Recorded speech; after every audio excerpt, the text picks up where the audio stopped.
Global iqlim o'zgarishi sharoitida suv zaxirasidan oqilona foydalanish va suv xavfsizligini ta'minlash bugunning eng dolzarb vazifasidir. Aynan shu maqsadda Toshkent shahrida nufuzli anjuman suv sohasida barqaror rivojlanish markazi tomonidan tashkil etilgan ekspertlar kengashining birinchi yig'ilishi bo'lib o'tdi. O'zbekistonda suv sohasidagi islohotlar, erishilgan natijalar, mavjud chaqiriqlar va kelajak istiqbollari mavzusiga bag'ishlangan ushbu tadbir milliy va xalqaro miqyosdagi yetakchi olimlar, tahlilchilar hamda amaliyotchilarni bir maydonga birlashtirdi.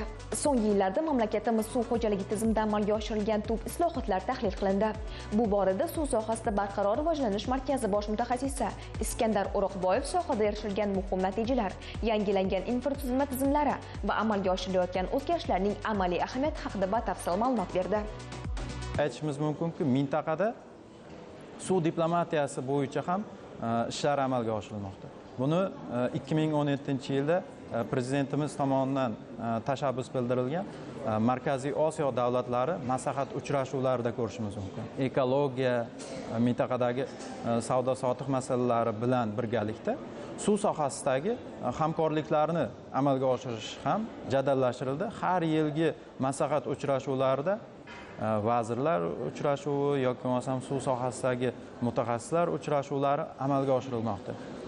Bu ham mintaqadagi suv diplomatiyasini o'ziga xosligi bilan ajralib turmoqda hamda prezidentimiz tomonidan tashabbus bildirilgan 2026-2036 yillarda Markaziy Osiyo suv resurslaridan oqilona foydalanishning 10 yillik harakatlar rejasini qanchalik darajada olib borilayotganligini ko'rsatadi. Mana shu islohotlarni davomi sifatida bugungi birinchi suv sohasidagi ekspertlar kengashining yig'ilishi bo'lib o'tmoqda.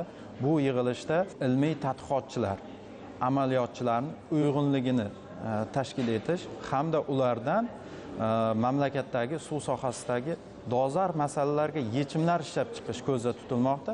Hamda bu birinchi uchrashuvda kirish qismi bo'ladigan bo'lsa, ekspertlar kengashi bilan tanishib olish, mamlakatdagi islohotlarni muhokama qilish, eng dolzarb masalalarni tanlab olish bo'ladigan bo'lsa, keyingi yig'ilishlarda buni davomi sifatida qaysidir masalani o'rtaga tashlagan holda unga yechimlar ishlab chiqiladi.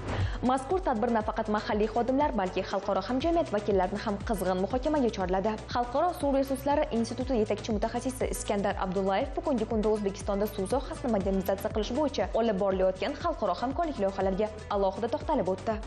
Bugun O'zbekiston Respublikasi suv xo'jaligi islohotlarini tahlil qilish va uni natijadorligini oshirish, qolaversa kelajagini muhokama qilish uchun ekspertlar uchrashuvi bo'lyapti.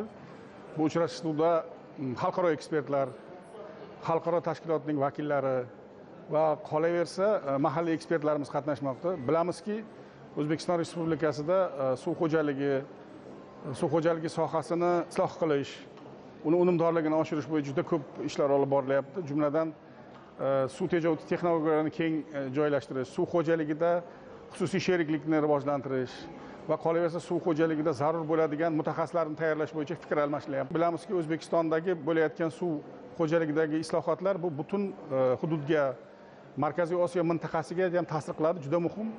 O'zbekiston misol sifatida hozir suv xo'jaligida o'zgarishlarni olib boryapti. Bu islohotlar albatta suvni tejashga, qolaversa iqlim o'zgarish sharoitida suvni to'g'ri boshqarishga, uni unumdorligini oshirishga juda ham katta tadbirlar belgilangan. Bu tadbirlar albatta davomli bo'ladi va har bitta bo'layotgan mana shu o'zgarishlar albatta o'sha kelajakdagi suvni to'g'ri boshqarish va uni kelajak avlodga yetkazib berishda muhim rol o'ynaydi.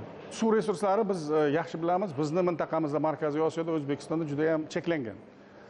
Shu nuqtai nazardan biz albatta bu muammoni yechish uchun ham texnik, ham tashkiliy va qolaversa ilmiy harakatlar qilishimiz kerak. Bugundan uchrashuvning ham asosiy maqsadi hozirgi kunda rejalashtirilgan islohotlarni tezlashtirish, uni ta'sirini kuchaytirishga bag'ishlangan.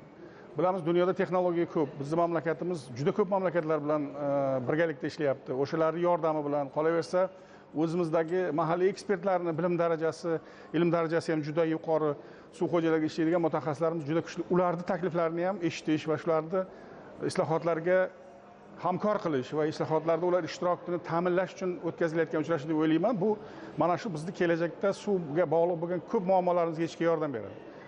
Chunki suv xo'jaligidagi yechimlari hammasi ilmiy asoslangan bo'lishi kerak. Chunki bu yerda biz tabiat bilan to'qnashamiz. Suv tabiatning bir qismi bo'lgandan keyin uni ishlatishda ham o'sha ilmga asoslanib, ko'rsatilayotgan ta'sirlarni oldindan ko'rib, modellashtirib, uzoqni ko'rib, rejalashtirib ish qilinsa, bu o'tkazayotgan suv xo'jaligidagi o'zgarishlarga albatta ijobiy ta'sir qiladi. Ma'ruzada bugungi muloqotning tub mohiyati global iqlim inqirozi va shiddatli suv taqchilligi fonida tahlil etildi. Zero O'zbekistonning 2027-2029 yillarda Orolni qutqarish xalqaro jamg'armasiga kutilayotgan raisligi mamlakatimiz zimmasiga ulkan ekologik mas'uliyat yuklamoqda. Shu bois xalqaro munosabatlarni mustahkamlash bilan birga sohada suv tejovchi innovatsion texnologiyalarni shiddat bilan joriy etish bugungi kunning kechiktirib bo'lmas talab ekani alohida ta'kidlandi. Сегодня при Министерстве водного хозяйства Республики Узбекистан Bugungi ekspertlar kengashi yig'ilishining asosiy maqsadi suv sektorining joriy holati va kelajakdagi rivojlanish istiqbollarini tahlil qilishdan iborat.